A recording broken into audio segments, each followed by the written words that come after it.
Presanda dengan NPM 2341349. Perkenalkan, nama saya David Johnson, NPM 2341344. Perkenalkan, nama saya Mila Melinda Septiani, NPM 2341319. Perkenalkan, nama saya Didian Priscili dengan NPM 2341323. Perkenalkan, nama saya Regi Jonata Gaul dengan NPM 2341327.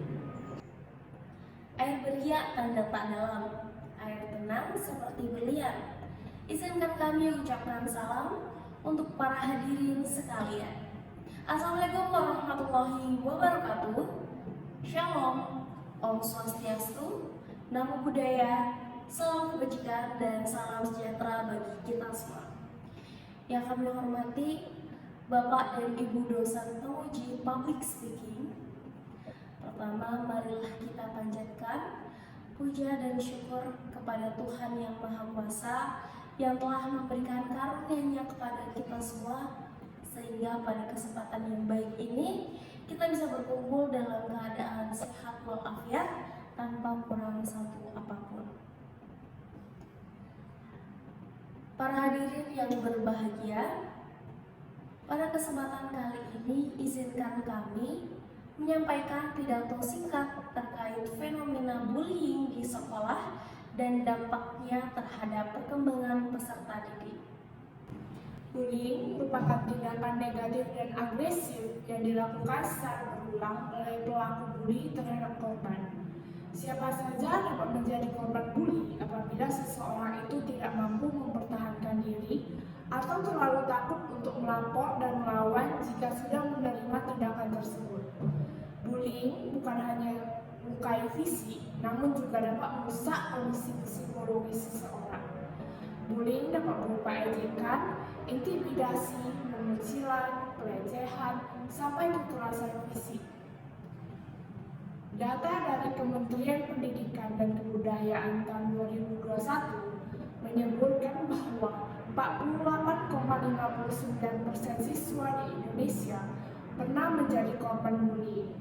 Angka ini sangat memprihatinkan dan menunjukkan bahwa bullying telah menjadi ancaman serius bagi lingkungan belajar yang sehat.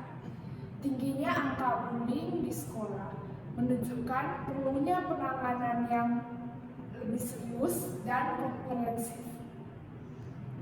Menurut artikel dari The Conversation tahun 2021 berjudul School Bullying Has Profound Impacts on Children, but Schools Can Do a Lot to Curb It.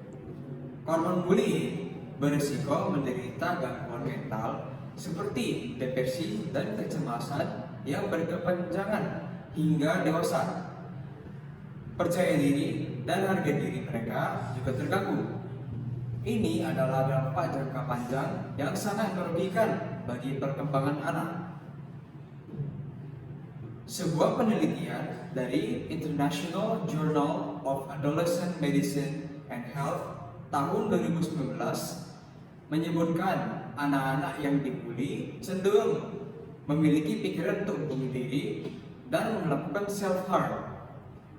Mereka juga rentan terlibat penyalahgunaan alkohol dan obat-obat terlarang. Data ini semakin memperkuat bahwa bullying berisiko tinggi dan berbahaya. Dampak bullying tidak hanya dirasakan korban, melainkan juga pelaku. Menurut penelitian dari Aggression and Violent Behavior tahun 2020, perilaku bullying di masa kecil dan remaja berkorelasi dengan kecenderungan kriminalitas dan penggunaan kekerasan saat dewasa. Ini artinya bullying juga merusak moral dan karakter pelaku. Terkadang banyak orang yang menganggap bahwa pelaku bullying adalah orang yang jahat. Sebenarnya tidak semua pelaku bullying melakukannya karena keinginannya. Beberapa orang bahkan tidak paham bahwa yang dilakukannya adalah tindakan bullying. Berikut adalah beberapa penyebab bullying yang bisa terjadi. Yang pertama, pernah melihat orang lain melakukan kekerasan. Penyebab bullying biasanya dimulai dari lingkungan sekitar tempat tinggal. Oleh karena itu, penting untuk menciptakan suasana rumah yang hangat dan juga harmonis. Namun, adanya hubungan atau interaksi yang tidak baik dalam keluarga akan menjadi penyebab seseorang memperlakukan orang lain dengan cara yang sama. Tidak hanya keluarga, lingkungan tempat tinggal yang tidak aman juga dapat menyebabkan seseorang menjadi pelaku bullying. Yang kedua, kesalahan pola asuh keluarga yang terlalu keras. Kebiasaan menggunakan hukuman fisik sebagai cara mendidik anak yang berbuat salah bisa menjadi penyebab bullying. Akibatnya, perbuatan untuk menindas orang lain pun tidak akan segera dilakukan.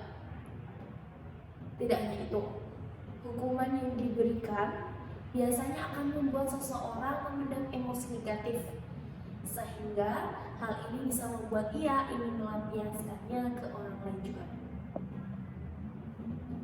Yang ketiga, pernah menjadi korban bullying.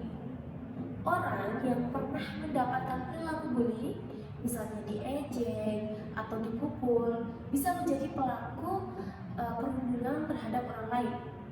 Hal ini merupakan salah satu bentuk pelampiasan akibat perilaku bully yang ia terima.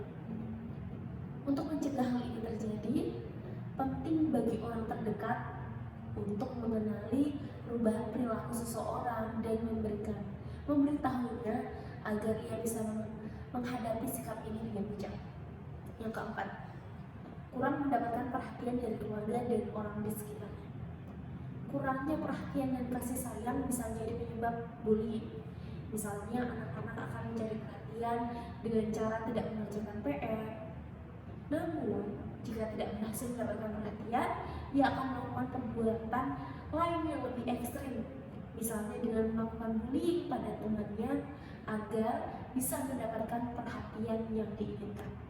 Oleh sebab itu, pencegahan dan penanganan yang serius dibutuhkan, dimulai dari lingkungan terdekat anak, yaitu sekolah.